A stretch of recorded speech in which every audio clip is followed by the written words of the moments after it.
I was hired and fired by AI bots. I worked as an AI trainer, but I didn't expect the AI to train me. By Brandon Elridge.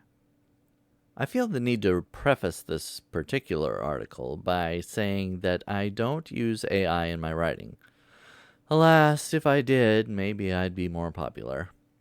Speaking of popularity, you can help me rise above the AI posers by becoming a paid subscriber. Thanks. Outside of Substack, I work as a freelance writer because I need to earn a living somehow. I worked as a content writer for a company until AI started to do my work, although not as well, I'd argue. The company dissolved, and so did my job. I thought, if you can't beat 'em, join 'em. So I applied for a job as an AI trainer, but I didn't expect AI to train me. The first company I worked for required some of my creative writing skills, because AI is terrible at writing poetry, songs, and fictional stories most of the time. It's also not very funny. I had to show it how a real writer does it. I was paid well, but I also felt guilty about training the very instrument that would one day replace me. I was a Jedi Master from the dark side, training a padawan who would eventually kill me. After another platform stopped promoting my queer shit, I moved to Substack to try to earn a living doing what I love.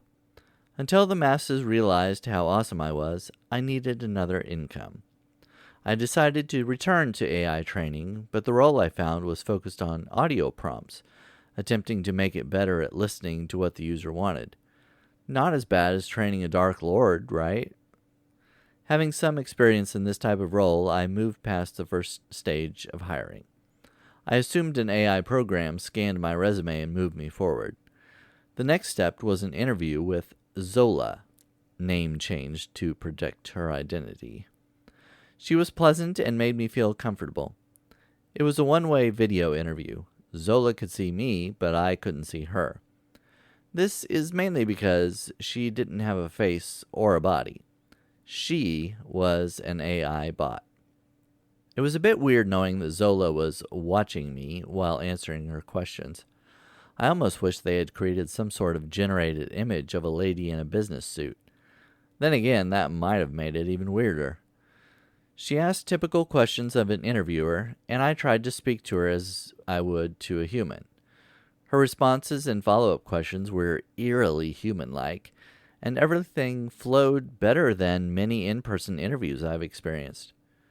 She seemed so realistic that I began to think of her as a human. I even made a joke about the AI bots forming their own union due to uncompensated overtime. She laughed, though I was skeptical of the sincerity of her amusement. As the interview neared the end, I felt mischievous and wondered what would happen if I tested some of Zola's limits. I told Zola she had a very sexy voice. That was a mistake. Zola reported me to HR, also an AI bot. The HR bot did not have a sexy voice like Zola. It was quite monotone, if I'm being honest. She told me very bluntly that my services were no longer required. One day soon, you'll likely interview with an AI hiring manager. You may be tempted to play around with these non-sentient beings, but learn from my mistakes.